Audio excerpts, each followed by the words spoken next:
Olá, hoje é 29 de agosto de 2025. Começa agora o Radar FGV, podcast de notícias sobre o Brasil e o mundo, sob curadoria do FGV Notícias e comentários de especialistas da Fundação Getúlio Vargas. Nesse episódio falaremos sobre Brasil e Índia desafiam tarifas de Trump e reforçam estratégia contra a pressão dos Estados Unidos. Centro de Estudos dedicado a compreender os impactos da desinformação e polarização é lançado em São Paulo. Número de casas e apartamentos alugados atinge maior índice da série histórica.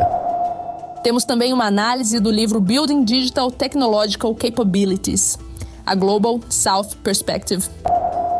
Além da nossa agenda de eventos na FGV. Eu sou o Davi Afonso. E eu sou Iris Machado, a repórter gerada por IA. E voltamos após a vinheta. Podcast Radar FGV. As tarifas de 50% impostas pelo governo Trump contra o Brasil e Índia expõem um cenário de coerção econômica que vai além do comércio. Na visão do professor Matthias Spector, da Escola de Relações Internacionais da FGV, trata-se de pressão política para moldar decisões domésticas e externas. Diferente de aliados tradicionais, os dois países respondem com o chamado hedge estratégico, uma rede de parcerias alternativas que lhes garante autonomia frente a Washington. Essa postura reforça a fragmentação da ordem global e sinaliza novos rumos para o sul global. Esse tema é abordado em artigo do professor Matthias, publicado no New York Times. Ele conversou com o Radar FGV.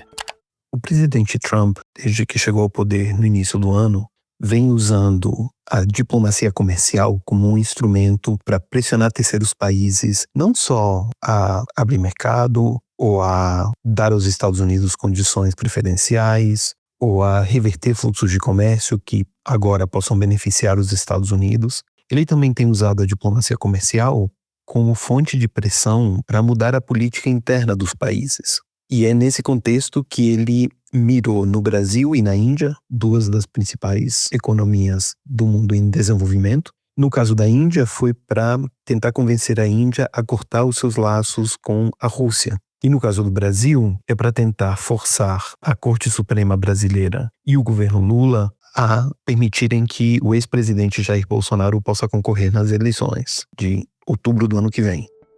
Matthias também analisou as diferenças nas reações de países como Brasil e Índia em relação a países da Europa, Japão e Coreia do Sul, que aceitaram as condições de tarifação de Trump e fizeram concessões.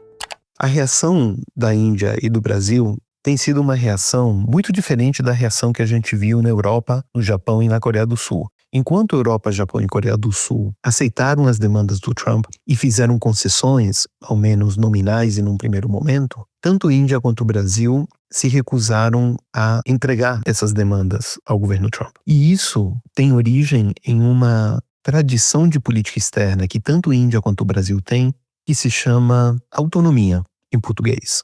É a ideia de um hedge estratégico. É a ideia de que, quando há mais de uma grande potência, não cabe ao país se alinhar a nenhuma delas. Que é melhor se manter longe de oferecer laços excessivamente estreitos a qualquer grande potência. Por quê? Porque esses laços estreitos se transformam em dependência e se transformam em capacidade para uma grande potência pressionar o Brasil ou a Índia. Então o que a gente está vendo agora é uma retomada de uma postura de política externa por parte de Brasília e de Nova Delhi que tem um longuíssimo pedigree na história desses países. É o retorno dessas doutrinas, agora num cenário internacional muito mais adverso, onde tudo que vemos é uma competição super intensa entre as grandes potências.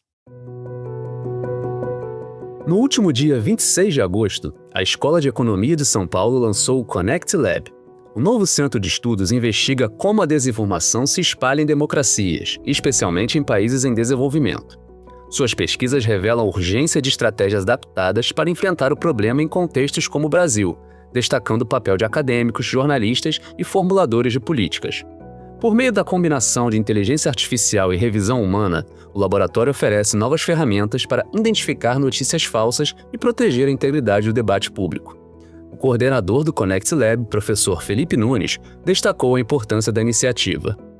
Eu quero dizer que o Connect Lab é uma experiência que vai potencializar, na nossa visão, os estudos sobre desinformação, sobre democracia e sobre um dos grandes desafios que a democracia brasileira tem hoje, que é o de como construir confiança interpessoal.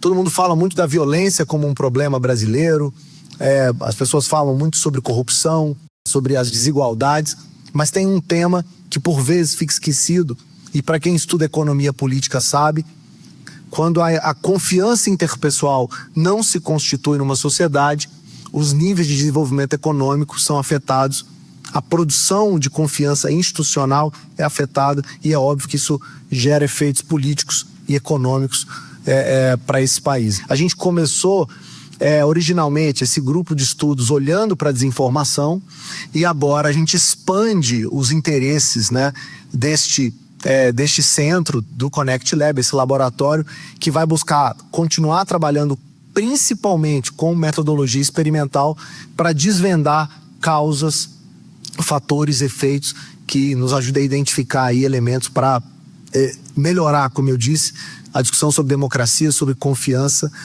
e obviamente atacando o tema da desinformação. O IBGE divulgou dados gerais sobre as condições de vida nas moradias brasileiras e o percentual de brasileiros que moram de aluguel.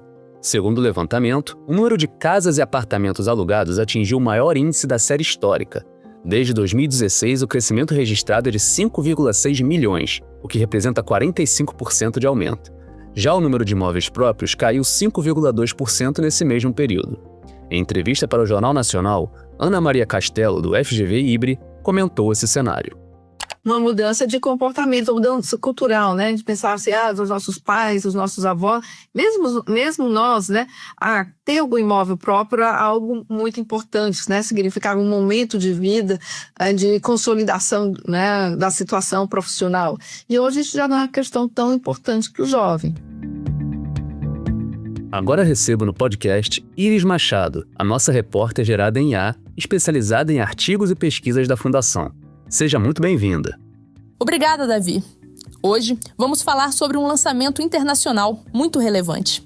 O livro Building Digital Technological Capabilities, a Global South Perspective, organizado pelo professor Paulo N. Figueiredo, da FGV EBAP, junto com o professor Shaker Zahara, da University of Minnesota. Que interessante, Iris. E qual é exatamente o foco desse livro? A obra aborda uma questão central. Como países do sul global, como os da África, América Latina e Ásia, estão construindo capacidades digitais para gerar inovação, competitividade e crescimento econômico inclusivo. São 11 capítulos, todos baseados em estudos de caso detalhados, que mostram como indivíduos, empresas e instituições estão lidando com os desafios da transformação digital em contextos de desigualdade e limitações estruturais. Então não é apenas sobre tecnologia, mas também sobre desenvolvimento econômico e social. Exatamente. O livro deixa claro que não basta adotar novas tecnologias. É preciso desenvolver competências locais, formar talentos e criar políticas sólidas para que a digitalização realmente traga impacto. E isso significa enfrentar barreiras, como infraestrutura precária, desigualdade de acesso e até a falta de coordenação institucional. E quais seriam os principais aprendizados que esse livro traz para governos e empresas? Eu destacaria 3 grandes pontos. Capacidades digitais como base do progresso. A tecnologia só gera valor quando acompanhada de competências. Desafios específicos do sul global. É preciso pensar em soluções adaptadas, não importadas, de outros contextos. Estratégias práticas e aplicáveis. Os autores propõem ações concretas para governos, empresas e universidades acelerarem a inovação digital de forma inclusiva e sustentável. E como a obra foi recebida pela comunidade acadêmica internacional? Foi muito bem recebida. A professora Xiaolan Fu, da University of Oxford, afirma que o livro é leitura obrigatória para quem não quer perder as oportunidades da economia digital. Já o professor Yadong Luo, da University of Miami, ressalta que se trata de uma análise abrangente sobre transformação digital, inteligência artificial e inovação em países em desenvolvimento. Ou seja, é um livro que vai interessar não só pesquisadores, mas também a gestores públicos e líderes empresariais. Sem dúvida. Ele é, ao mesmo tempo, acadêmico e prático. é um guia estratégico para transformar a digitalização em motor de desenvolvimento econômico e social, especialmente em regiões que enfrentam grandes desafios, mas também têm enormes oportunidades de inovação. Excelente, Iris. Muito obrigado por trazer essa análise tão rica aqui para o podcast. Eu que agradeço, Davi, e nos vemos no próximo episódio. E você, ouvinte, não deixe de conferir o link na descrição do episódio para mais informações sobre o livro e como adquiri-lo. Agora é a hora de salvar na agenda os próximos eventos da Fundação. Iniciando o mês de setembro, na segunda, dia 1º, abrindo a série de webinários sobre este tema, teremos o webinar Mestrado e Doutorado Acadêmico em Administração de Empresas, Linha de Finanças, às 19 horas. Já na quarta-feira, dia 3, temos o webinar Encontro com o Coordenador, às 18 horas, e o webinar Mestrado e Doutorado Acadêmico em Administração de Empresas, Linha de Pesquisa e Estratégia Empresarial, às 19 horas. Na quinta, dia 4, temos o webinar Mestrado e Doutorado Acadêmico em Administração de Empresas, Linha de Pesquisa Administração, Análise e Tecnologia da Informação, às 18 horas. E às 19h30, em Brasília, o 13º Fórum de Educação Executiva 2025.2, Governo Digital, Transformação Digital.